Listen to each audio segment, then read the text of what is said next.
Welcome to Learner Bee. I am Shivani Chauhan. इस video में हम लोग देखेंगे क्लास 10th हिंदी की संचयन जो किताब है उसका चैप्टर हरिहर काका। हरिहर काका के यहाँ से अभी अभी लौटा हूँ। कल भी उनके यहाँ गया था, लेकिन ना तो वह कल ही कुछ कह सके और ना ही आज। दोनों दिन उनके पास मैं देर तक बैठा रहा, लेकिन उन्होंने कोई बातचीत नहीं की। अब उनकी तबीयत के बारे में पूछा, तब उन्होंने सिर उठाकर एक बार मुझे देखा, फिर सिर झुकाया तो दोबारा मेरी ओर नहीं देखा। हालांकि उनकी एक ही नज़र बहुत कुछ कह गई।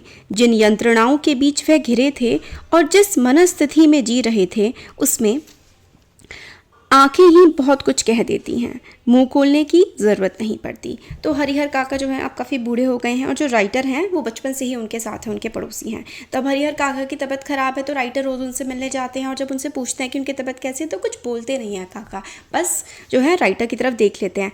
उस जो काका की नज़र है ना, उससे ही समझ में आ जाता है कि काका के आसपास जो यंत्रणाएँ या फिर मतलब जो चीज़ काका झेल रहे हैं वो उनकी एक नज़र से ही समझ में आ जाता है। हरिहर काका की ज़िंदगी से मैं बहुत गहरे से जुड़ा हूँ। अपने गांव में जिन चंद लोगों का मैं सम्मान करता हूँ, उनमें हरिहर काका भी एक हैं। हरिहर काका के प्रति मेरी आसक्ति के अनेक व्यवहारिक और वैचारिक कारण हैं। तो काका को बहुत पसंद करते हैं राइटर, और जिन लोगों का सम्मान करते हैं ना गांव में, उनमें से एक हरिहर काका हैं। हरिहर काका के प्रति जो राइटर की आसक्ति है, यानी कि लगाव है या प्यार है, उसके कई सारे व्यवहारिक सोशल मतलब बिहेवियर के लिए और वैचारिक मतलब उनके विचार भी मिलते हैं आपस में और एक दूसरे की कंपनी पसंद करते हैं राइटर और हरिहर काका। उनमें प्रमुख कारण दो हैं। एक तो यह कि हरिहर काका मेरे पड़ोस में रहते हैं और दूसरा कारण यह कि माँ बताती हैं हरिहर काका बचपन में मुझे बहुत दुलार करते थे, अपने कंधे पर बैठाकर घुमाया करते थे।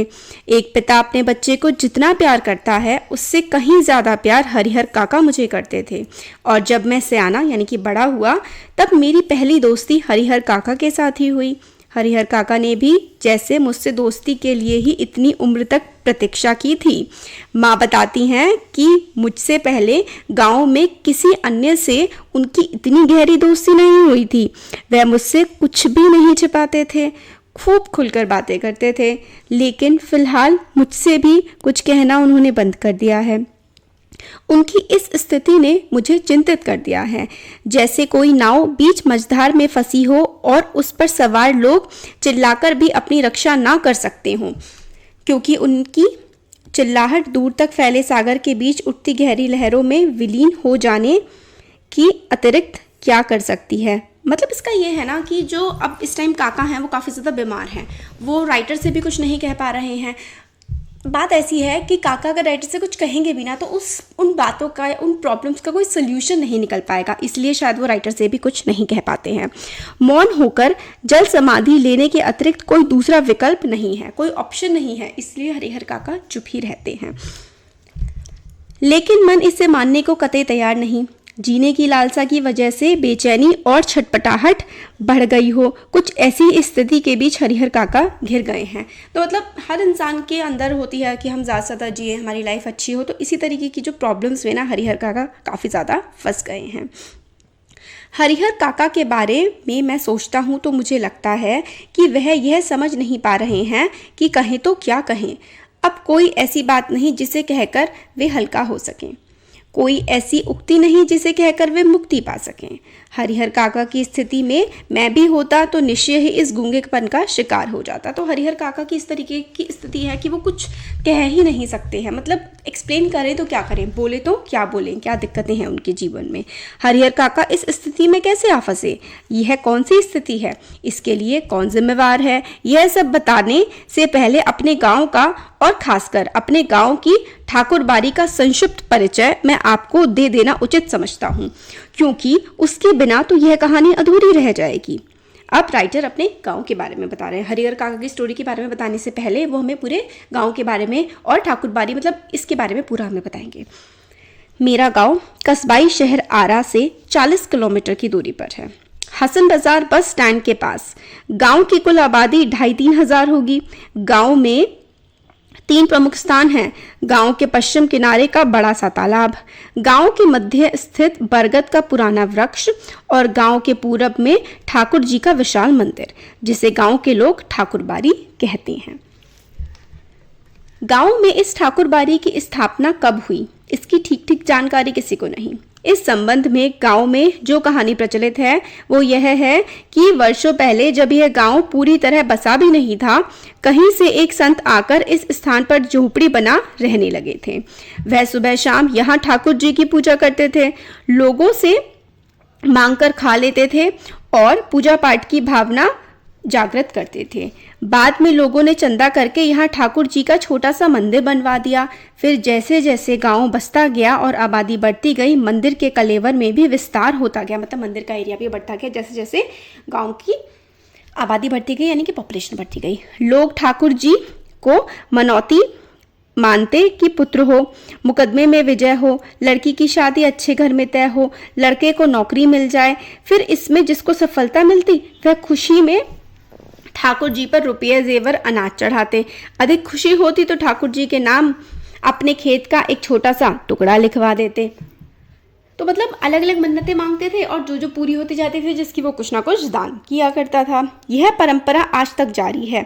अधिकांश लोगों को विश्वास है कि उन्हें अच्छी फसल होती है तो ठाकुर जी की कृपा से, मुकदमे में उनकी जीत हुई तो ठाकुर जी के चलते, लड़की की शादी इसलिए जल्दी तय हो गई क्योंकि ठाकुर जी को मनौती मनाई गई थी।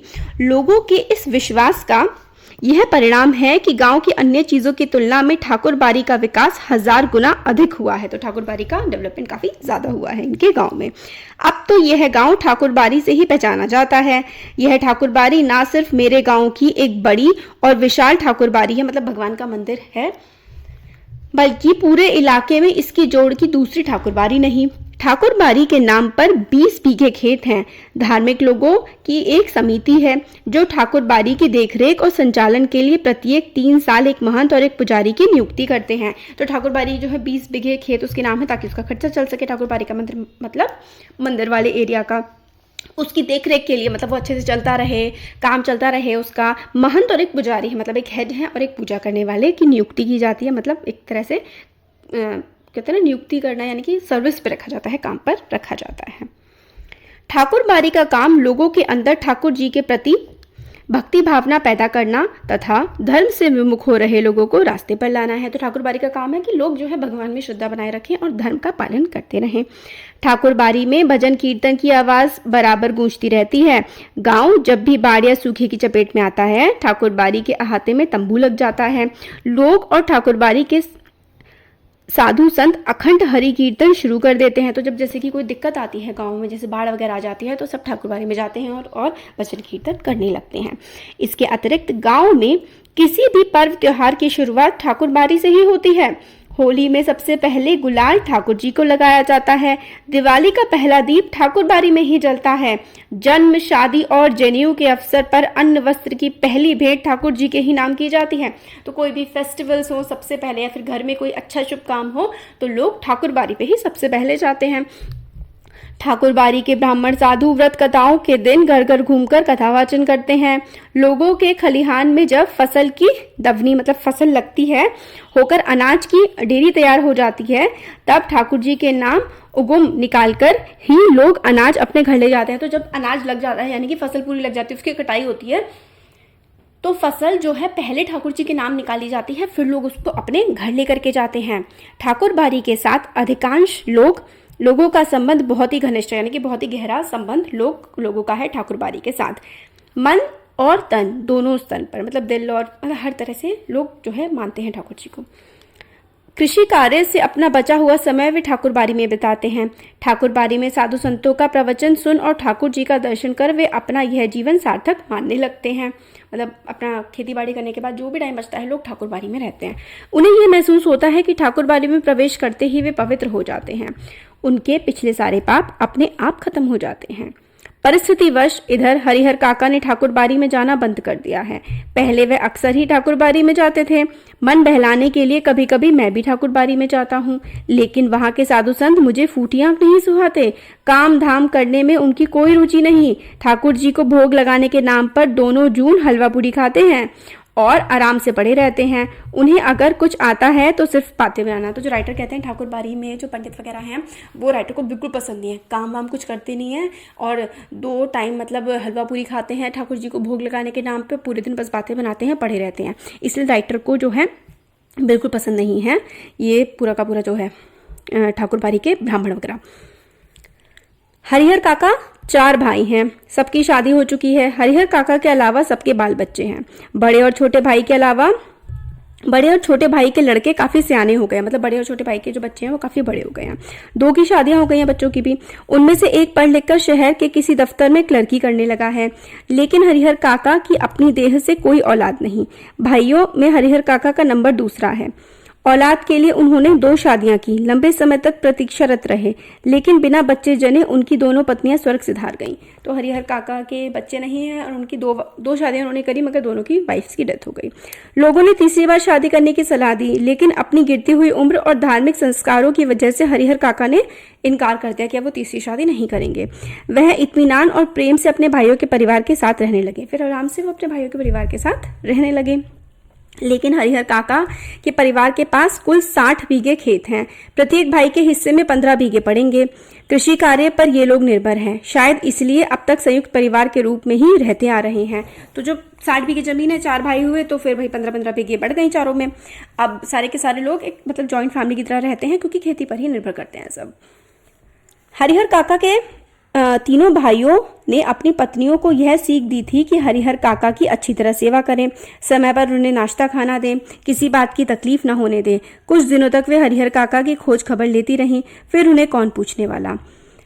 ठहर चौका लगाकर पंखा झलते हुए अपने मर्दों को अच्छे अच्छे व्यंजन खिलाती। हरिहर काका के आगे तो बची खुची चीजें आती। कभी कभी तो हरिहर काका को रूखा सूखा खाकर भी संतोष करना पड़ता। तो शुरू में तो मतलब क्योंकि कोई था नहीं, वाइफ्स की भी हरिहर काका की डेथ हो गई थी, बच्चे भी नहीं थे, तो तीनों भाइयों ने कहा कि अच्छे से सेवा करो। मतलब हरिहर काका जो कि जिनकी वाइफ नहीं है, बाकी तीनों भाइयों ने अपनी वाइफ से कहा कि अच्छे से रखना। शुरू में तो सबने अच्छे से रखा, बट फिर ध्यान देना बंद कर दिया उन पर। अब कभी हरिहर काका की तबीयत खराब हो जाती तो वह मुसीबत में पड़ जाते। इतने बड़े परिवार के रहते हुए भी कोई उन्हें पानी देने वाला तक नहीं। सभी अपने कामों में मशगूल, मतलब अपने कामों में बिजी रहते। बच्चे या तो पढ़ लिख रहे होते या धमाचौकड़ी मचाते। मर्द खेतों पर गए रहते। औरतें हाल पूछने भी नहीं आती। दालान के कमरे में अकेले पड़े हरिहर काका को स्वयं उठकर अपनी ज़रूरतों की पूर्ति करनी पड़ती। तो अकेले रहते थे बेचारे और अपनी जो भी ज़रूरतों की चीज़ें थी उन्हें खुद ही करना पड़ता था काम अपना। ऐसे वक्त अपनी पत्नियों को याद कर करके हरिहर काका की आंखें भर आती। भाइयों के परिवार के प्रति मोह भंग की शुरुआत इन्हीं क्षणों में हुई थी। मतलब पहले तो भाई के परिवार से अपना मतलब काफ़ी लगाव था, मगर जब कोई उनकी तरफ ध्यान ही नहीं देता था तो लगाव भी कब तक रहेगा। और फिर एक दिन तो विस्फोट ही हो गया। उस दिन हरिहर काका की सहन शक्ति जवाब दे गई। उस दिन शहर में क्लर्की करने वाले भतीजे का एक दोस्त गांव आ गया था। उसी के आगमन के उपलक्ष्य में 2-3 तरह की सब्जी, बचके, चटनी, रायता आदि बने थे। बीमारी से उठे हरिहर काका का मन स्वादिष्ट भोजन के लिए बेचैन था। तो बीमारी से उठ गए थे और एक मतलब मेहमान आया हुआ था, 2 उनके जो शहर में क्लर्की कर रहा था बेटा, उसका दोस्त आया था, तो खूब सारी अच्छे अच्छे व्यंजन बने थे। तो हरिहर काका का भी खाने का मन हुआ। मन ही मन उन्होंने अपने भतीजे के दोस्त की सराहना की, जिसके बहाने उन्हें अच्छी चीज़ें खाने को मिलने वाली थी। लेकिन बातें बिल्कुल विपरीत हुई। सबों ने खाना खा लिया, उनको कोई पूछने तक नहीं आया। उनके तीनों भाई खाना खाकर खलिहान में चले गए। दवनी हो रही थी। वे इस बात के प्रति निश्चिंत थे कि हरिहर काका को तो पहले ही खिला दिया गया होगा। तो भाई जो है खाना खा के चले गए। भाइयों को लगा कि भाई हरिहर काका ने तो पहले ही खाना खा लिया होगा। अंत में हरिहर काका ने स्वयं दलान के कमरे से निकल हवेली में प्रवेश किया। जब उनके छोटे भाई की पत्नी ने रूखा सूखा खाना लाकर उनके सामने परोस दिया, भात, मट्ठा और अचार, बस हरिहर काका के बदन में तो जैसे आग लग गई। उन्होंने थाली उठाकर बीच आंगन में फेंक दी। झन्न की तेज आवाज के साथ आंगन में थाली गिरी। अब उनके सामने जब वो व्यंजन जो इतना अच्छा बना था वो उनको नहीं मिला, रूखा सूखा खाना उनको दे दिया, तो उनको गुस्सा आया। उन्होंने वो थाली उठा करके फेंक दी काका ने। भात बिखर गया। भात होता है चावल, चावल बिखर गया। विभिन्न घरों में बैठी लड़कियां, बहुएं सब एक ही साथ बाहर निकल आईं। हरिहर काका गरजते हुए हवेली से दलान की ओर चल पड़े। समझ रही हो कि मुफ्त में खिलाती हो तो अपने मन से ये बात निकाल देना, मेरे हिस्से के खेत की पैदावार इसी घर में आती है, उसमें तो मैं 2-4 नौकर रख लूं, आराम से खाऊं। तब भी कमी नहीं होगी। मैं अनाथ और बेसहारा नहीं हूँ। मेरे धन पर तो तुम सब मौज कर रही हो, लेकिन अब मैं तुम सबों को बताऊंगा। तो मतलब वो कहने लगे कि मेरे खेतों से भी जो अनाज आता है उससे तो तुम लोग मौज कर रहे हो, मैं तो 2-4 नौकर रख लूँ और तुम लोग मेरे को कोई इज्जत ही नहीं देते हो। हरिहर काका जिस वक्त ये सब बोल रहे थे उसी वक्त ठाकुर बाड़ी के पुजारी जी उनके दलान पर ही विराजमान थे। मतलब जब ये सब बातें बोल रहे थे तब ठाकुर बाड़ी के जो पुजारी हैं वो वहीं पर थे उनके घर में। वार्षिक हुमात के लिए वह घी और शकील लेने आए थे। तो वार्षिक हुमात जो होती है ना, जैसे कि पूरे साल में हवन वगैरह जो होता है उसकी सामग्री के लिए घी वगैरह लेने आए थे उनके घर से। लौटकर उन्होंने महंत जी को विस्तार से सारी बात बता दी। तो महंत जी को जो है इन्होंने, पंडित जी ने सब कुछ बता दिया कि भाई हरिहर काका जो है उनके घर क्या हुआ। उनके कान खड़े हो गए। वह दिन उन्हें बहुत शुभ महसूस हुआ। उस दिन को उन्होंने ऐसे ही गुजर जाने देना उचित नहीं समझा। तक्षण मतलब तुरंत ही टीका तिलक लगा, कंधे पर रामनामी लिखी चादर डाल ठाकुर बाड़ी से चल पड़े। संयोग अच्छा था, हरिहर के दालान तक नहीं जाना पड़ा। रास्ते में ही हरिहर मिल गए। गुस्से में घर से निकल वह खलिहान की ओर जा रहे थे, लेकिन महंत जी ने उन्हें खलिहान की ओर नहीं जाने दिया, अपने साथ ठाकुर बाड़ी पर लेते आए। तो हरिहर काका जो गुस्से में निकल गए थे तो महंत जी उनसे मिलने आ रहे थे, तो महंत जी जो है साथ में ले चले काका को। फिर एकांत कमरे में उन्हें बैठा खूब प्रेम से समझाने लगे, हरिहर यह कोई किसी का नहीं है, सब माया का बंधन है। तू तो धार्मिक प्रवृत्ति का आदमी है। मैं समझ नहीं पा रहा हूँ कि तुम इन सब बंधनों में कैसे फंस गए। ईश्वर में भक्ति लगाओ, इसके सिवाय कोई तुम्हारा अपना नहीं। पत्नी, बेटे, भाई, बंधु सब स्वार्थ के साथी हैं। तो जो महंत है वो कहने लगे कि भाई पत्नी हो, बेटे हो, सब मतलब स्वार्थी होते हैं, कोई तुम्हारा असली में साथी नहीं होता। ईश्वर की भक्ति में तुम अपना ध्यान लगाओ। जिस दिन उन्हें लगेगा कि तुमसे उनका स्वर्ग सधने वाला नहीं है, उस दिन वे तुम्हें पूछेंगे तक नहीं। इसलिए ज्ञानी संत महात्मा ईश्वर के सिवाय किसी और में प्रेम नहीं लगाते। तो कहते हैं जो ज्ञानी होते हैं, संत महात्मा होते हैं, वो बस ईश्वर में प्रेम लगाते हैं और किसी में नहीं, क्योंकि सब उनको समझ में आ जाता है कि और दूसरे इंसान तो सब मतलब बेकार हैं, भगवान की भक्ति में ही सब कुछ है। तुम्हारे हिस्से में 15 बीघे खेत हैं, उसी के चलते तुम्हारे भाई के परिवार तुम्हें पकड़े हुए हैं। तुम एक दिन कहकर तो देख लो कि अपना खेत उन्हें ना देकर दूसरे को लिख दोगे, तब तुमसे बोलना भी बंद कर देंगे, खून का रिश्ता खत्म हो जाएगा। तुम्हारे भले के लिए मैं बहुत दिनों से सोच रहा था, लेकिन संकोचवश नहीं कह रहा था। आज कह देता हूँ, तुम अपने हिस्से का खेत ठाकुरबाड़ी के नाम पर लिख दो, सीधे बैकुंठ को प्राप्त करोगे। तो महंत जी भी अपने में ही लगे हुए थे। वो कह रहे थे कि ठाकुरबाड़ी के नाम लिख दो अपने जो है 15 बीघे, तीनों लोकों में तुम्हारी कीर्ति जगमगा उठेगी। जब तक चांद सूरज रहेंगे तब तक लोग तुम्हें याद करेंगे। ठाकुर जी के नाम पर जमीन लिख देना, तुम्हारे जीवन का महादान होगा। कि भाई जो भी है तुम्हारी जमीन है वो ठाकुर जी के नाम लिख दो सारी। साधु संत तुम्हारे पांव पखारेंगे, सभी तुम्हारा यशोगान करेंगे। तो क्या अंतर हुआ भाई, महंत भी जमीन पे नजरें गाड़े हुए, भाई भी गाड़े हुए हैं, अंतर क्या हुआ? तुम्हारा ये जीवन सार्थक हो जाएगा, ऐसा महंत ये सब बोल रहा था। अपनी शेष जिंदगी तुम इसी ठाकुरबाड़ी में गुजारना, तुम्हें किसी चीज़ की कमी नहीं होगी। एक मांगोगे तो 4 हाजिर की जाएंगी। हम तुम्हें सिर आंखों पर उठाकर रखेंगे, ठाकुर जी के साथ साथ तुम्हारी आरती भी लगाएंगे, मतलब भगवान ही बना देंगे। भाई का परिवार तुम्हारे लिए कुछ नहीं करेगा। पता नहीं पूर्व जन्म में तुमने कौन सा पाप किया था कि तुम्हारी दोनों पत्नियां अकाल मृत्यु को प्राप्त हो गई। तुमने औलाद का मुंह तक नहीं देखा। अपना ये जन्म तुम अकारत ना जाने दो। तो कहने लगे कि भाई तुमने पता नहीं पहले जन्म में क्या बुरे कर्म करे होंगे या क्या पाप किए होंगे जो तुम्हें बच्चे भी नहीं हुए, पत्नियां भी मर गई। इस जीवन में अच्छे कर्म कर लो। ईश्वर को 1 भर दोगे तो 10 भर पाओगे, ईश्वर को 1 दोगे तो ईश्वर 10 गुना करके देगा, ऐसा महंत जी बोल रहे हैं। मैं अपने लिए तो तुमसे मांग नहीं रहा हूँ, तुम्हारा यह लोक और परलोक दोनों बन जाए, इसकी राह मैं तुम्हें बता रहा हूँ। तो क्या अपने लिए थोड़ा मांग रहा हूँ, ठाकुरबाड़ी के नाम करो। तो ये जो चैप्टर है देखिए कैसे लोग लोभी होते हैं, लालची होते हैं। आएगा चैप्टर हम लोग नेक्स्ट वीडियो में कवर करेंगे। अच्छा लगा है तो वीडियो को लाइक करिए, चैनल को सब्सक्राइब करिए, फ्रेंड्स के साथ शेयर करिए। Thank you everyone, welcome to Learner Bee. I am Shivani Chauhan. इस वीडियो में हम लोग देखेंगे क्लास 10th हिंदी की बुक संचयन का चैप्टर हरिहर काका का पार्ट 2। इससे पहले पार्ट 1 में हम काफ़ी सारा चैप्टर कवर कर चुके हैं। अब देखते हैं यहाँ से आगे से। हरिहर देर तक महंत जी की बातें सुनते रहे। महंत जी की बातें उनके मन में बैठती जा रही थी। ठीक ही तो कह रहे हैं महंत जी, कौन किसका है? 15 बीघे खेत की फसल भाइयों के परिवार को देते हैं तब तो कोई पूछता नहीं, अगर कुछ ना दें तब क्या हालत होगी? उनके जीवन में तो यह स्थिति है, मरने के बाद कौन उन्हें याद करेगा? सीधे सीधे उनके खेत हड़पे जाएंगे। ठाकुर जी के नाम लिखवा देंगे तो पुश्तों तक लोग उन्हें याद करेंगे।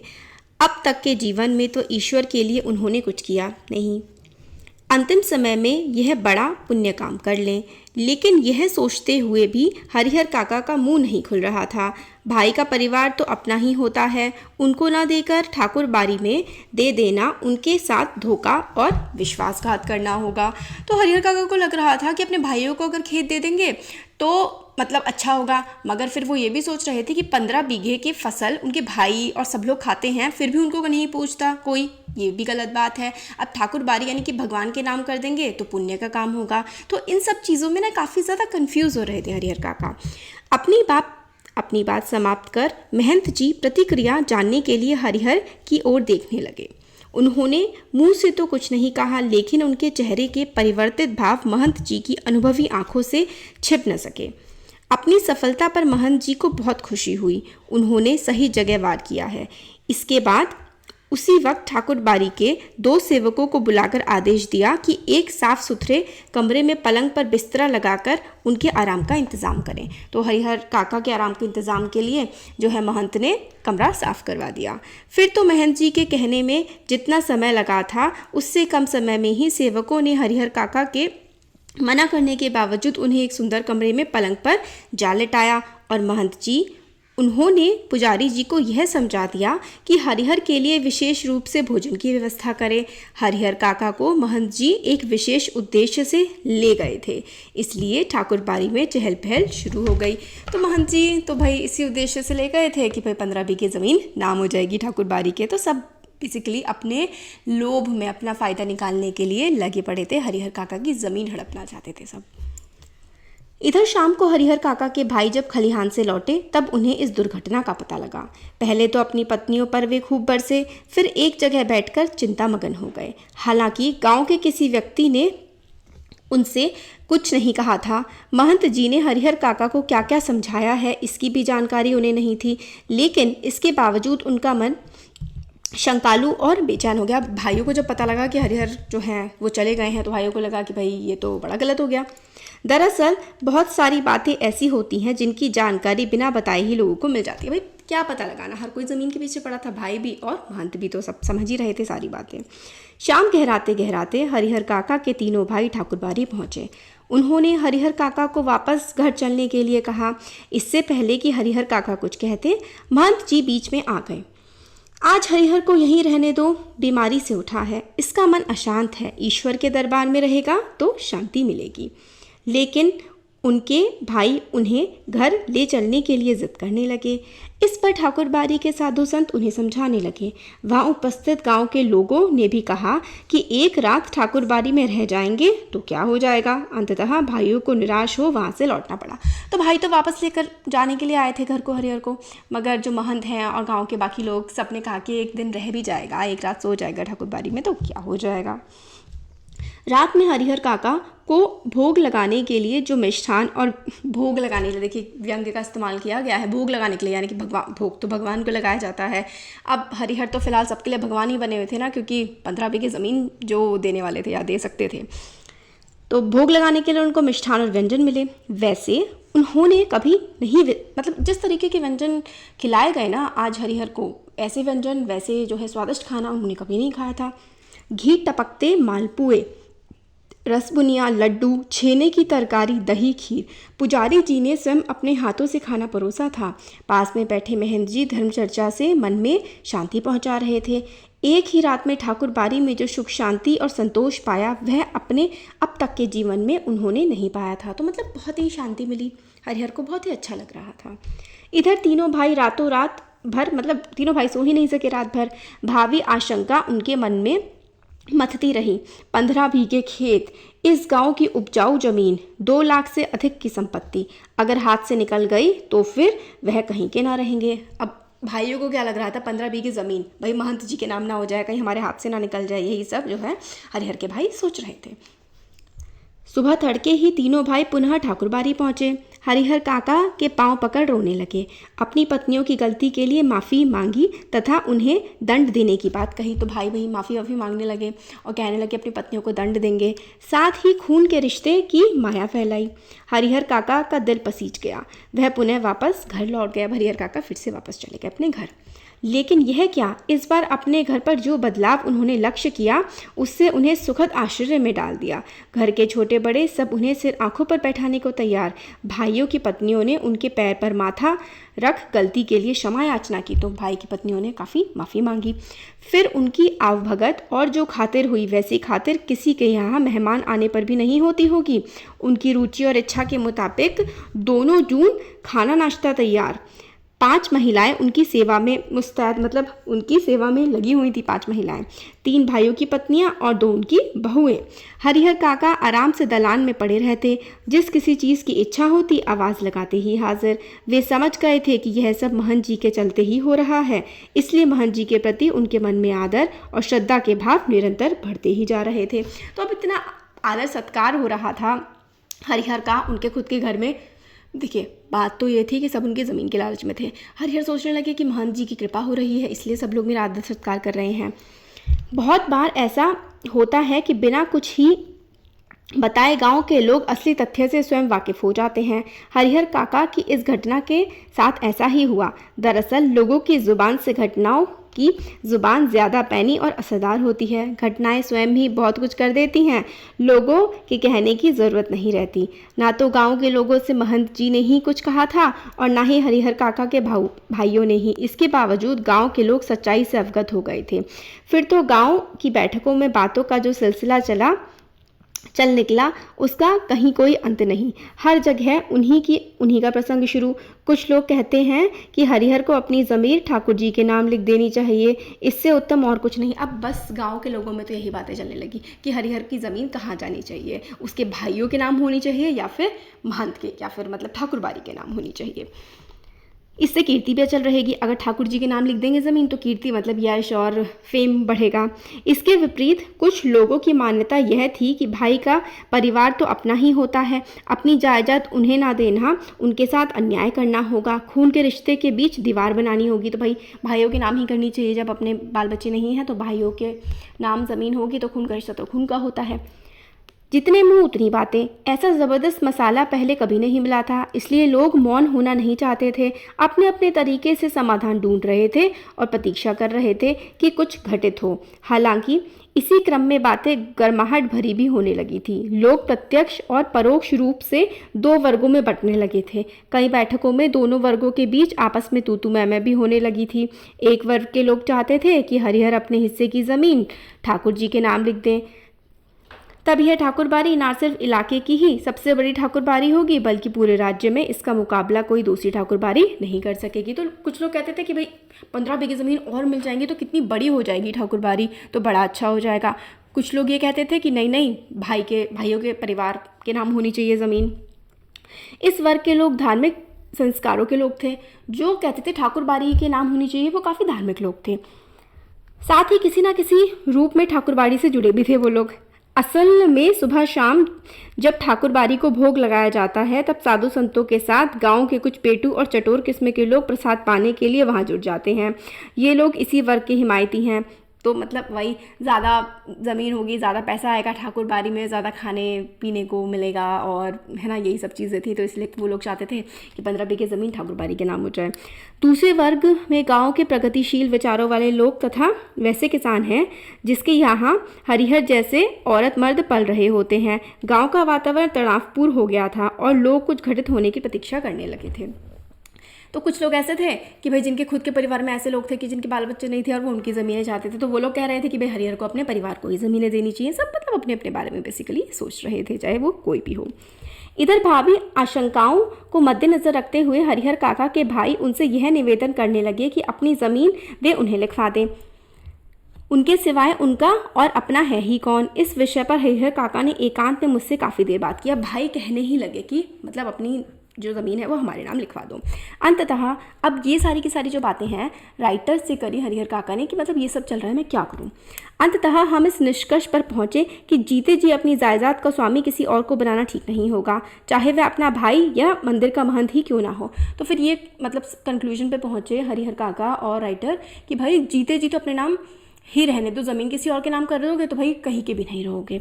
हमें अपने गाँव और इलाके के कुछ लोग याद आए जिन्होंने अपनी ज़मीन में ही अपनी ज़िंदगी में ही अपनी जायदाद और अपने उत्तराधिकारियों या किसी अन्य को लिखवा दी थी, लेकिन इसके बाद उनका जीवन कुत्ते का जीवन हो गया।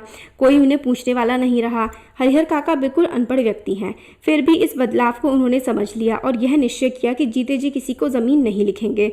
अपने भाइयों को समझा दिया, मर जाऊंगा तो अपने आप मेरी ज़मीन तुम्हें मिल जाएगी, ज़मीन लेकर जाऊंगा नहीं, इसलिए लिखवाने की क्या ज़रूरत है। तो हरिहर काका ने कहा अपने भाइयों से कि भाई ज़मीन लिखवाने की क्या ज़रूरत है, जब मैं मर जाऊंगा तो तुम ही लोगों के पास आनी है, अपने साथ थोड़ा कोई मैं ज़मीन लेकर के जाऊंगा। उधर महंत जी भी हरिहर काका की टेह में रहने लगे। जहाँ कहीं एकांत पाते कह उठते, विलंब ना करो हरिहर, शुभ काम में देर नहीं करते, चलकर ठाकुर जी के नाम ज़मीन व्यय कर दो, मतलब ज़मीन नाम लिखवा दो ठाकुर जी के। फिर पूरी ज़िंदगी ठाकुरबाड़ी में राज करो। मरोगे तो तुम्हारी आत्मा को ले जाने के लिए स्वर्ग से विमान आएगा, देवलोक को प्राप्त करोगे तो वही, मतलब जब मरोगे तो तुम्हें स्वर्ग मिलेगा अगर जो है ठाकुरबाड़ी के नाम ज़मीन करोगे। ये सब बातें फालतू की। लेकिन हरिहर काका ने हाँ कहते और ना ही वो ना कहते। हरिहर काका ना ही किसी को हाँ बोलते, ना ही किसी को ना बोलते। ना कहकर वे महंत जी को दुखी करना नहीं चाहते थे, क्योंकि भाई के परिवार से जो सुख सुविधाएं उन्हें मिल रही थी वे महंत जी की कृपा से ही। और हाँ तो उन्होंने कहना है नहीं, क्योंकि अपनी ज़िंदगी में अपनी ज़मीन उन्हें किसी को नहीं लिखनी। इस मुद्दे पर वे जागरूक हो गए थे। तो अपने मतलब ये था कि अपने जीते जी तो वो किसी को भी जो है ज़मीन लिखेंगे नहीं। और महंत जी को भी वो ना नहीं बोलना चाहते थे, क्योंकि घर में जो उनकी आओ भगत हो रही थी वो महंत जी की वजह से हो रही थी। देखिए बात ये थी, दो लोग चाह रहे थे, एक तो उनके खुद के भाई चाह रहे थे, है ना, हरिहर काका के, कि उनको ज़मीन दे दे। एक महंत जी जा रहे थे। पहले तो भाई को लग रहा था, भाइयों को, कि हमें ही मिलनी है, बट अब दूसरे दावेदार जब आ गए महंत की, वो भी चाह रहे हैं ज़मीन, तो भाई अब तो हरिहर काका कहीं महंत को ना दे दे ज़मीन, इसलिए उनकी खुद के घर में ज़्यादा आवभगत होने लगी। आगे देखते हैं फिर। पर बीतते समय के अनुसार महंत जी की चिंताएं बढ़ती जा रही थी। जाल में फंसी चिड़िया पकड़ से बाहर हो गई थी। महंत जी इस बात को सह नहीं पा रहे थे। महंत जी को लग रहा था कि हरिहर धर्म संकट में पड़ गया है। एक और वह चाहता है कि ठाकुर जी को लिख दूं, किंतु दूसरी ओर भाई के परिवार की मोह माया में जो है वो बंधा हुआ है। इस स्थिति में हरिहर का अपहरण कर जबरदस्ती उसे लिखवाने के अतिरिक्त दूसरा कोई विकल्प नहीं। बाद में हरिहर स्वयं राजी हो जाएगा। तो मतलब अब सोचा कि अपहरण कर लो, किडनैप करो और जबरदस्ती उससे नाम लिखवाओ ज़मीन। महंत जी लड़ाकू और दबंग प्रकृति के आदमी हैं। अपनी योजना को कार्य रूप में परिणत करने के लिए वह जी जान से जुट गए। हालांकि यह सब गोपनीयता का निर्वाह करते हुए ही वह कर रहे थे। हरिहर काका के भाइयों को इसकी भनक तक नहीं थी। तब सोचा कि भाई किडनैप करो और ज़बरदस्ती लिखाओ, मगर ये सब जो काम चल रहा था वो काफ़ी चुप्पी से चल रहा था। हरिहर काका के भाई को इस सब की कोई नॉलेज नहीं थी। बात अभी हाल की ही है। आधी रात के आसपास ठाकुरबाड़ी के साधु संत और उनके पक्षधर भाड़ा गणासा और बंदूक से लैस एकाएक हरिहर काका के दालान पर आ धमके। तो मतलब गुंडे उंडे आ गए हरिहर काका के पास। हरिहर काका के भाई इस अप्रत्याशित हमले के लिए तैयार नहीं थे। अब हरिहर काका के जो भाई थे उनको तो समझ नहीं आया कि ये सब अप्रत्याशित हमला, यानी कि जो पहले से कुछ डिसाइडेड ही नहीं था, कहाँ से ये सब हो रहा है। इससे पहले कि वे जवाबी कार्यवाही करें और गुहार लगाकर अपने लोगों को जुटाएं, तब तक आक्रमणकारी उनको पीठ पर लाद कर चंपत हो गए, यानी कि हरिहर काका को घर से उठा करके ले गए। गांव में किसी ने ऐसी घटना नहीं देखी थी, ना सुनी थी। सारा गांव जग गया। शुभ चिंतक तो उनके यहाँ जुटने लगे, लेकिन अन्य लोग अपने दालान और मकान की छतों पर जमा होकर आहट लेने और बातचीत करने लगे। तो आसपास के लोग, कुछ लोग आ गए और कुछ लोग अपनी छतों पर जो है खड़े होकर बातचीत करने लगे।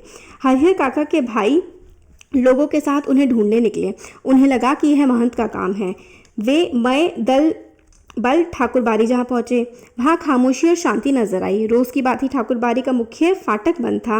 वातावरण में रात का सन्नाटा और सूनापन व्याप्त मिला। उन्हें लगा यह काम महंत का नहीं, बाहर के डाकुओं का है। तो वे हर जाने की मोटी रकम लेकर ही हरिहर काका को मुक्त करेंगे। तो मतलब वही हरिहर काका को जो है अब किडनैप कर लिया है किसी गुंडे ने, डाकू ने, तो अब पैसे लेंगे और फिर छोड़ेंगे। खोज में निकले लोग किसी दूसरी दिशा की ओर प्रस्थान करते। इसी समय ठाकुरबाड़ी के अंदर से बातचीत करने की सम्मिलित किंतु धीमी आवाज़ सुनाई पड़ी। सबके कान खड़े हो गए। उन्हें यकीन हो गया कि हरिहर काका इसी में हैं।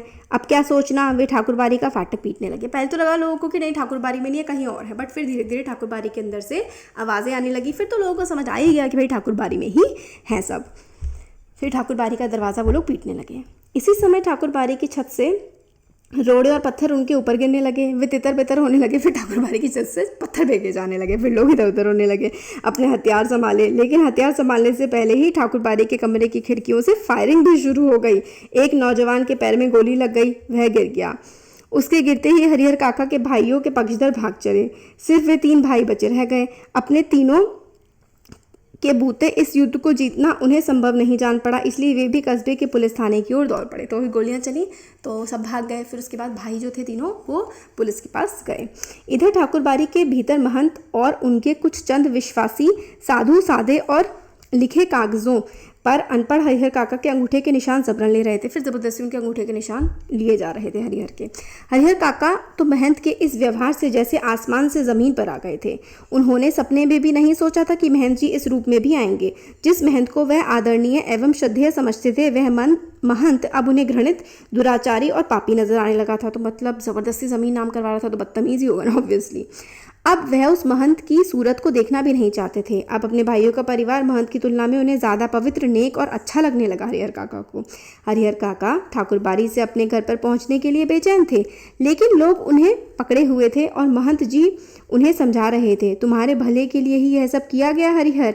अभी तुम्हें लगेगा कि हम लोगों ने तुम्हारे साथ जोर जबरदस्ती की, लेकिन बाद में तुम समझ जाओगे कि जिस धर्म संकट में तुम पड़े थे उससे उबरने के लिए यही एकमात्र रास्ता था। तो महंत अपनी बातों का जस्टिफिकेशन भी दे रहा था कि भाई तुम नाम नहीं कर पा रहे थे, कंफ्यूज थे, देखो हम जबरदस्ती पकड़ के तुमसे नाम करवा रहे हैं, हम अच्छा काम कर रहे हैं। एक और ठाकुर बाड़ी के भीतर जबरन अंगूठे का निशान लेने और पकड़कर समझाने का कार्य चल रहा था। दूसरी ओर हरिहर काका के तीनों भाई सुबह होने से पहले ही पुलिस की जीप के साथ ठाकुर बाड़ी आ पहुंचे। तो भाई पुलिस स्टेशन गए और ठाकुर बाड़ी आ गए पुलिस को लेके। जीप से तीनों भाई, एक दरोगा और पुलिस के 8 जवान उतरे। पुलिस इंचार्ज ने ठाकुर बाड़ी के फाटक पर आवाज़ लगाई, दस्तक दी, लेकिन अंदर से कोई जवाब नहीं। अब पुलिस के जवाबों ने ठाकुर बाड़ी के चारों तरफ घेरा डालना शुरू किया। ठाकुर बाड़ी अगर छोटी रहती तो पुलिस के जवान आसानी से उसे घेर लेते, लेकिन विशालकाय ठाकुर बाड़ी को पुलिस के सीमित जवान घेर सकने में असमर्थ साबित हो रहे थे। मतलब बहुत बड़ी थी ठाकुर बाड़ी, तो 8-9 जो है पुलिस वाले उसको नहीं घेर पा रहे थे। फिर भी जितना संभव हो सका उस रूप में उन्होंने घेरा डाल दिया और अपना अपना मोर्चा संभाल सुबह की प्रतीक्षा करने लगे। फिर पुलिस वाले वहीं पर बैठ गए, सुबह होने का इंतजार करने लगे। हरिहर काका के भाइयों ने सोचा था कि जब वे पुलिस के साथ ठाकुर बाड़ी पहुंचेंगे तो ठाकुर बाड़ी के भीतर से हमले होंगे और साधु संत रंगे हाथ पकड़े जाएंगे, लेकिन ऐसा कुछ भी नहीं हुआ। ठाकुर बाड़ी के अंदर से एक रोड़ा भी बाहर नहीं आया। शायद पुलिस को आते हुए उन्होंने देख लिया था, तो ठाकुर बाड़ी के अंदर से उन्होंने पुलिस को आते हुए देख लिया था, तो कोई हमला नहीं किया। सुबह होने में अभी कुछ देर थी, इसलिए पुलिस इंचार्ज रह रहकर ठाकुर बाड़ी का फाटक खोलने तथा साधु संतों को आत्मसमर्पण करने के लिए आवाज़ लगा रहे थे। तो पुलिस इंचार्ज बार बार ठाकुर बाड़ी का दरवाज़ा खोलने की कोशिश कर रहे थे और बोल रहे थे कि मतलब बाहर आ जाओ, आत्मसमर्पण कर दो। साथ ही पुलिस वर्ग की ओर से हवाई फायर भी किए जा रहे थे, लेकिन ठाकुर बाड़ी की ओर से कोई जवाब नहीं आ रहा था। सुबह तड़के एक वृद्ध साधु ने ठाकुर बाड़ी का फाटक खोला। उस साधु की उम्र 80 वर्ष से अधिक की होगी। वह लाठी के सहारे कांपते हुए खड़ा था। पुलिस इंचार्ज ने उस वृद्ध साधु के पास पहुंच हरिहर काका तथा ठाकुर बाड़ी के महंत, पुजारी एवं साधुओं के बारे में पूछा, लेकिन उसने कुछ भी बताने से इनकार कर दिया। तो एक बहुत ही बुढ़ा साधु आया, पुलिस ने पूछा, बट उस साधु ने कुछ नहीं बताया। पुलिस इंचार्ज ने कई बार उससे पूछा, डांट लगाई, धमकियाँ दी, लेकिन हर बार एक ही वाक्य कहता, मुझे कुछ मालूम नहीं। ऐसे वक्त पुलिस के लोग मारपीट का सहारा लेकर भी बात उगलवाते हैं, लेकिन उस साधु की वय मतलब उम्र देखकर पुलिस इंचार्ज की भेंटिया जान पड़ा। मतलब पुलिस इंचार्ज ने जो है वो कुछ नहीं बोला, नजरअंदाज कर डाला, टाल दिया, क्योंकि काफ़ी ज़्यादा एज हो गई थी उस साधु की। पुलिस इंचार्ज के नेतृत्व में यानी कि लीडरशिप में पुलिस ने जवान ठाकुर बाड़ी की तलाश करने लगे। पुलिस के जवान जो है वो घूमने लगे ठाकुर बाड़ी में, लेकिन ना तो ठाकुर बाड़ी के नीचे के कमरे में ही कोई पाया गया और ना ही छत के कमरे में ही। पुलिस के जवानों ने खूब छानबीन की, उस वृद्ध साधु के अलावा कोई दूसरा ठाकुर बाड़ी में नहीं मिला। तो ठाकुर बाड़ी से सब गायब हो गए, कोई था ही नहीं वहाँ। हरिहर काका के भाई चिंता, परेशानी और दुखद आश्चर्य से घिर गए। ठाकुर बाड़ी के महंत और साधु संत हरिहर काका को आखिर लेकर भाग कहाँ गए? अब क्या होगा? काफ़ी पैसे खर्च कर पुलिस को लाए थे। पुलिस के साथ आने के बाद वह अंदर ही अंदर गर्व महसूस कर रहे थे, लेकिन अब लगा कि भाई को वह आसानी से ले जाएंगे। मतलब उन्हें पहले लग रहा था कि भाई को आसानी से ले जाएंगे तथा साधु संतों को जेल भिजवा देंगे, लेकिन दोनों में से एक भी काम नहीं हुआ। ना भाई को ले जा पाए और ना ही साधु संतों को वो जो है पहुंचा पाए जेल। ठाकुर बारी के जो कमरे खुले थे उनकी तलाशी पहले ही ली गई थी। बाद में जिन कमरों की चिटकनी बंद थी उन्हें भी खोलकर देखा गया। एक कमरे के बाहर बड़ा सा ताला लटक रहा था। पुलिस और हरिहर काका के भाई सब वहीं एकत्र हो गए। उस कमरे की कुंजी की मांग वृद्ध साधु से की गई तो उसने साफ कह दिया मेरे पास नहीं है। भाई ताले की चाबी मांगी तो साधु ने कह दिया मेरे पास नहीं है। जब उससे पूछा गया इस कमरे में क्या है तब उसने जवाब दिया कि भाई अनाज है। पुलिस इंचार्ज अभी ये सोच ही रहे थे कि इस कमरे का ताला तोड़कर देखा जाए या छोड़ दिया जाए कि अचानक उस कमरे के दरवाजे के भीतर से किसी ने धक्का देना शुरू किया। पुलिस के जवान सावधान हो गए। फिर मतलब पहले तो लग रहा था कि तोड़े या ना तोड़े, फिर आवाज़ आ गई उस कमरे के अंदर से धक्का करने की। ताला तोड़कर कमरे का दरवाजा खोला गया। कमरे के भीतर हरिहर काका जिस स्थिति में मिले उसे देखकर उनके भाइयों का खून खौल उठा। उस वक्त अगर महंत पुजारी या अन्य जवान साधु उन्हें नजर आ जाते तो वे जीते जी ही उन्हें नहीं छोड़ते। मतलब हरिहर काका की जो हालत थी ना, उनके भाइयों को बड़ा गुस्सा आ गया था देख करके कि क्या हालत है हरिहर काका की। हरिहर काका के हाथ और पांव तो बांध ही दिए गए थे, उनके मुंह में भी कपड़ा ठूस कर बांध दिया गया था। हरिहर काका जमीन पर लुढ़कते हुए दरवाजे तक आए थे और पैर से दरवाजे पर धक्का लगाया था।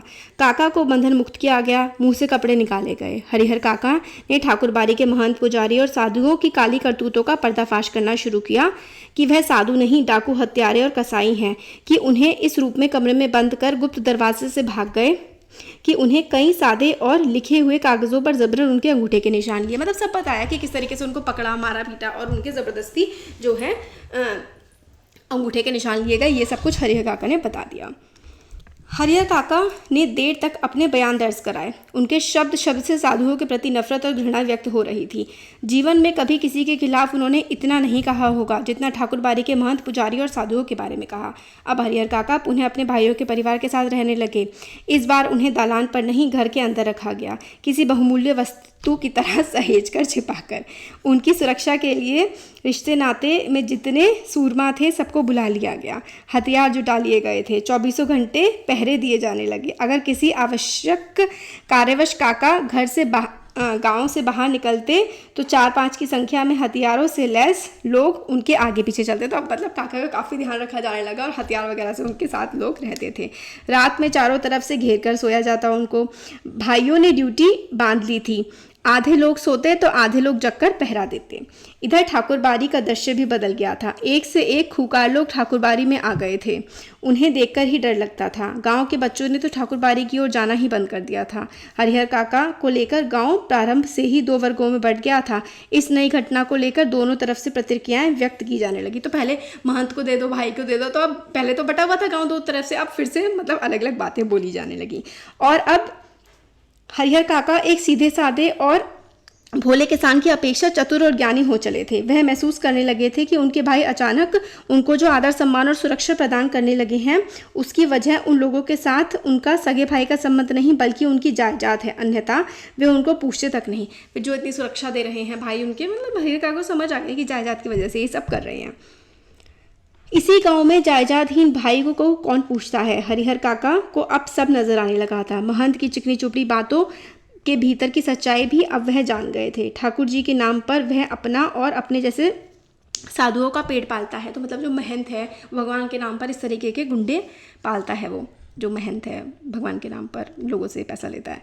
उसे धर्म और परमार्थ से कोई मतलब नहीं है। निजी स्वार्थ के लिए साधु होने और पूजा पाठ करने का ढोंग रचाया है। साधु के बाने में महंत, पुजारी और उसके अन्य सहयोगी लोभी, लालची और कुकर्मी मतलब बुरे लोग हैं। छल बल कल मतलब हर काम से, हर युक्ति से जो है वो लोगों से सिर्फ पैसा हड़पने के लिए रहते हैं। किसी भी तरह धन अर्जित कर बिना परिश्रम के लिए आराम से रहना वो लोग चाहते हैं। अपने घृणित इरादों को छिपाने के लिए ठाकुरबाड़ी को उन्होंने माध्यम बनाया हुआ है। एक ऐसा माध्यम जिस पर अविश्वास न किया जा सके, मतलब मंदिर में रहकर गलत काम करते हैं। इसलिए हरिहर काका ने मन ही मन यह तय किया कि अब महंत को वे अपने पास फटकने तक नहीं देंगे, साथ ही अपनी ज़िंदगी में अपनी जायदाद भाइयों को भी नहीं लिखेंगे, अन्यथा फिर वह दूध को की मक्खी हो जाएंगे। लोग मतलब अगर वो नाम कर देंगे ज़मीन तो मतलब ऐसे हो जाएंगे जैसे कि दूध में मक्खी होती है और उस मक्खी को निकाल के फेंक दिया जाता है। कोई उन्हें पूछेगा तक नहीं, बुढ़ापे का दुख बिताए नहीं बीतेगा। तो मतलब अब हरिहर काका ने सोच लिया कि वो किसी के भी नाम और ज़मीन नहीं करेंगे, अपने पास ही रखेंगे। तो ये आगे का चैप्टर जो बचा है वो नेक्स्ट वीडियो में कवर करेंगे। Thank you. Welcome to Learner Bee. I am Shivani Chauhan. इस वीडियो में हम देखेंगे क्लास 10th हिंदी की बुक संचयन का जो चैप्टर है हरिहर काका का थर्ड पार्ट।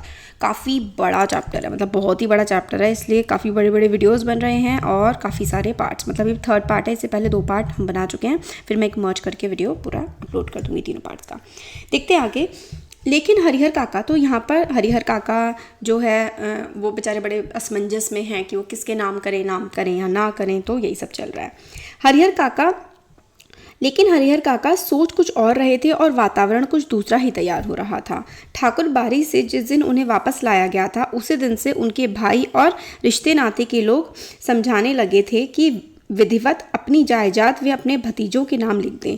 वह जब तक ऐसा नहीं करेंगे तब तक महंत की गिद्ध दृष्टि उनके ऊपर लगी रहेगी।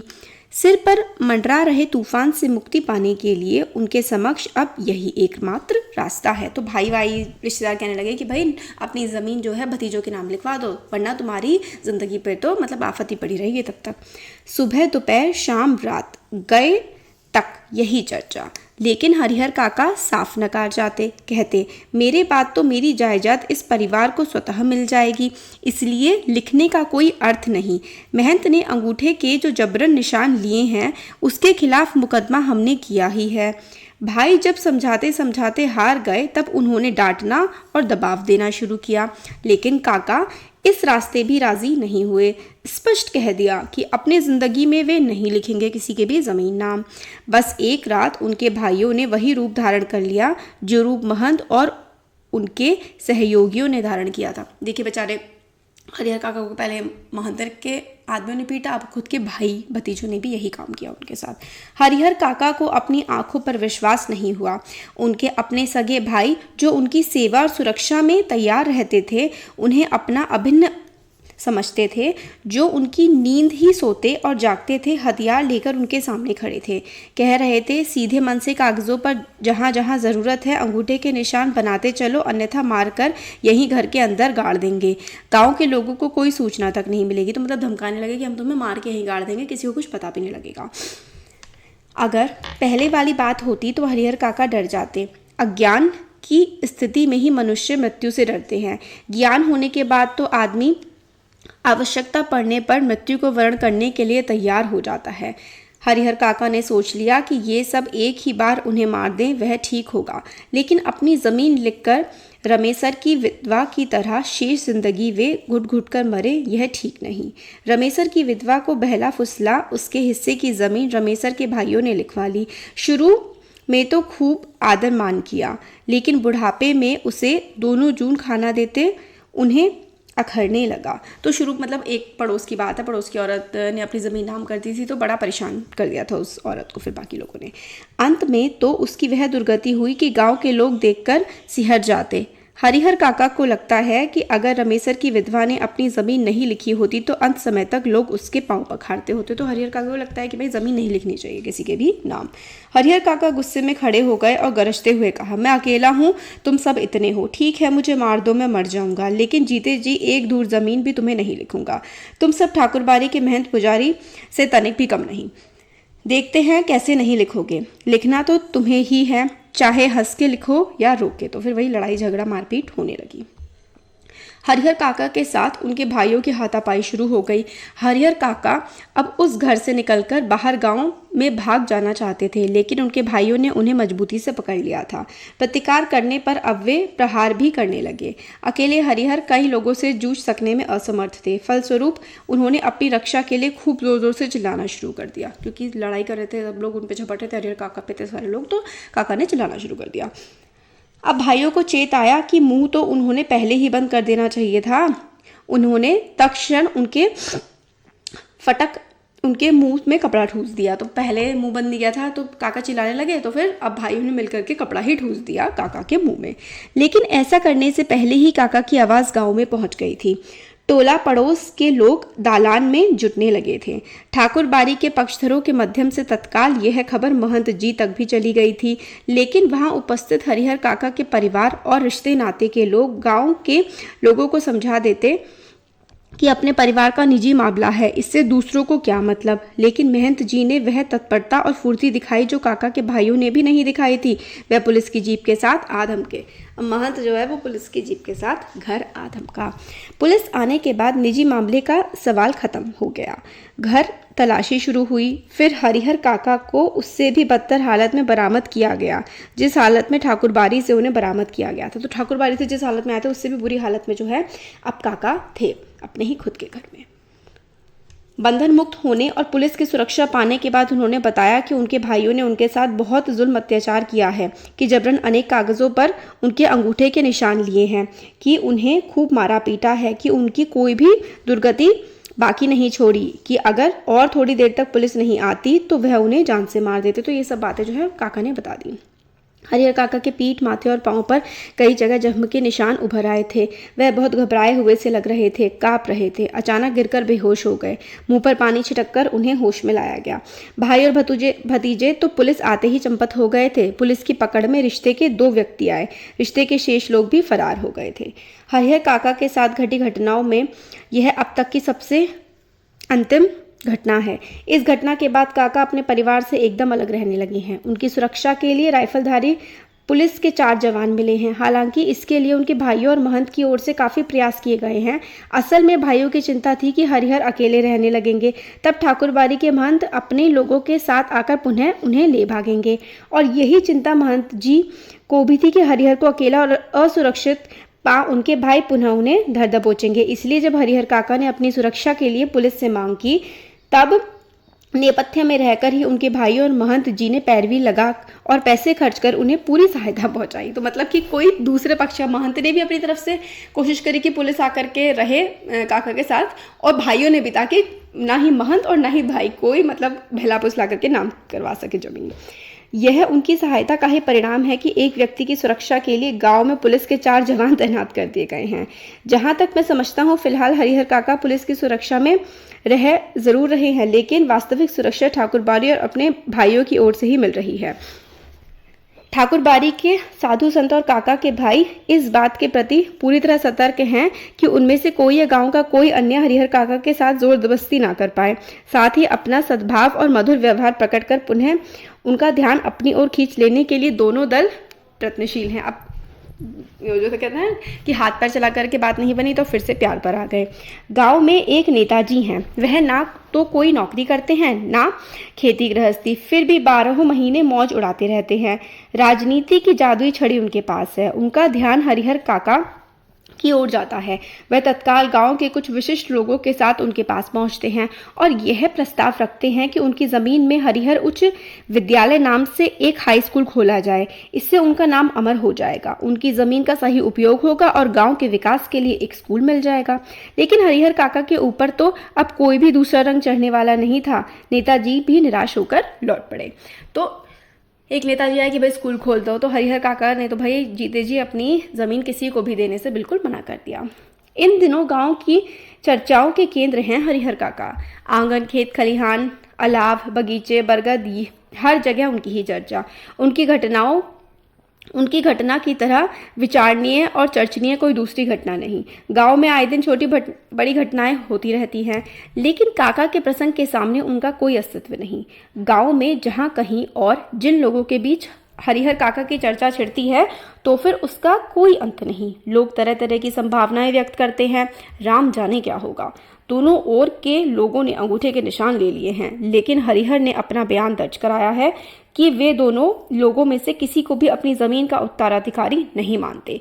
दोनों ओर के लोगों ने जबरन उनके अंगूठे के निशान लिए हैं। इस स्थिति में उनके बाद उनकी जायदाद का हकदार कौन होगा। तो लोग डिस्कशंस करते हैं कि भाई दोनों, एक तो खुद के घर वालों ने भी और महंत ने भी अंगूठे के निशान तो ले लिया है, मगर काका ने जो है ये बयान दे दिया है कि जबरदस्ती लिए हैं, तो जमीन आखिर किसको मिलेगी। लोग इसका डिस्कशन करते रहते हैं।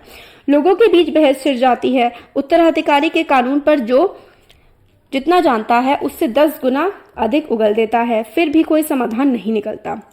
रहस्य खत्म नहीं होता, आकांक्षाएं बनी रहती हैं, लेकिन लोग आशंकाएं बनी रहती हैं, लेकिन लोग आशंकाओं को नजरअंदाज कर अपनी पक्षधरता शुरू कर देते हैं कि उत्तराधिकार ठाकुर बारी को मिलता तो ठीक रहता, दूसरी ओर के लोग कहते हैं हरिहर के भाइयों को मिलता तो ज्यादा अच्छा रहता। तो वही बात कि किसको मिले किसको ना मिले, किसको मिलता तो अच्छा रहता, वही सब बातें चलती रहती है। ठाकुर बारी के साधु संत और काका के भाइयों ने कब क्या कहा, यह खबर बिजली की तरह एक ही बार समूचे गांव में फैल जाती है। खबर झूठी है कि सच्ची है इस पर कोई ध्यान नहीं देता। जिसे खबर हाथ लगती है वह नमक मिर्च मिला उसे चटका कर आगे बढ़ा देता है। एक खबर आती है कि महंत जी और हरिहर काका के भाई इस बात के लिए अफसोस कर रहे हैं कि अंगूठे के निशान लेने के बाद उन्होंने हरिहर को खत्म क्यों नहीं कर दिया। बात ही आगे नहीं बढ़ती, मार ही देते अंगूठे के निशान लेने के बाद तो कोई प्रॉब्लम ही नहीं होती। एक दूसरी खबर आती है कि हरिहर मरेंगे तो उन्हें अग्नि प्रसाद करने के लिए ठाकुर बारी के साधु संतों और काका के भाइयों के बीच काफी लड़ाई होगी। दोनों ओर से अग्नि प्रसाद मतलब देह संस्कार, जो आग लगाते हैं, देह अग्नि प्रसाद करने का निश्चय हो चुका है। इस संदर्भ में उनकी लाश हस्तगत करने के लिए खून की नदी बहेगी, मतलब लाश को या फिर अंतिम संस्कार करने के लिए भी लोग लड़ाई करेंगे। एक तीसरी खबर आती है कि हरिहर काका की मृत्यु के बाद उनकी जमीन पर कब्जा करने के लिए उनके भाई अभी से तैयारी कर रहे हैं। इलाके के मशहूर डाकू बुटन सिंह से उन लोगों ने बातचीत पक्की कर ली है। हरिहर के 15 बीघे खेत में से 5 बीघे बुटन लेगा और दखल कर देगा। इससे पहले भी इस तरह के 2-3 मामले बुटन ने निपटाए हैं। पूरे इलाके में उसके नाम की तूती बोलती है। एक चौथी खबर आती है कि महंत जी ने निर्णय ले लिया है, हरिहर की मृत्यु के बाद देश के कोने कोने से साधुओं और नागाओं को वह बुलाएंगे। रहस्यात्मक और भयावनी खबरों से गांव का आकाश आच्छादित हो गया है। दिन प्रतिदिन आतंक का माहौल गहराता जा रहा है। सबके मन में ये बात है कि हरिहर कोई अमृत पीकर तो आए हैं नहीं, एक ना एक दिन उन्हें मरना ही है। फिर एक भयंकर तूफान की चपेट में यह गांव आ जाएगा। उस वक्त क्या होगा कुछ कहा नहीं जा सकता। यह कोई छोटी लड़ाई नहीं, एक बड़ी लड़ाई है। जाने अनजाने पूरा गांव इसकी चपेट में आएगा ही। इसलिए लोगों के अंदर भय भी है और प्रतीक्षा भी, एक ऐसी प्रतीक्षा जिसे झुठलाकर भी उसके आगमन को टाला नहीं जा सकता। और हरिहर काका वह तो बिल्कुल मौन हो अपनी जिंदगी के शेष दिन काट रहे हैं। एक नौकर रख लिया है, वही उन्हें बनाता खिलाता है। उनके हिस्से की जमीन में जितनी फसल होती है उससे अगर वह चाहे तो मौज की जिंदगी बिता सकते हैं, लेकिन वह तो गूंगेपन का शिकार हो गए हैं। कोई बात कहो, कुछ पूछो, कोई जवाब नहीं। खुली आंखों से बराबर आकाश को निहारा करते हैं। सारे गांव के लोग उनके बारे में बहुत कुछ कहते सुनते हैं, लेकिन उनके पास अब कहने के लिए कोई बात नहीं। पुलिस के जवान हरिहर काका के खर्चे पर ही खूब मौज मस्ती से रह रहे हैं। जिसका धन वह रहे उपास, खाने वाले करे विलास। अब तक जो नहीं खाया था दोनों जून उसका भोग लगा रहे हैं। तो मतलब सब हरिहर काका की जो है पैसे का, ज़मीन का मज़ा ले रहे हैं और हरिहर काका खुद बहुत ज़्यादा परेशान रहते हैं। तो ये था पूरा चैप्टर। होपफुली पसंद आया होगा। अगर अच्छा लगा है तो वीडियो को लाइक करिए, चैनल को सब्सक्राइब करिए, अपने फ्रेंड्स के साथ शेयर करिए। Thank you.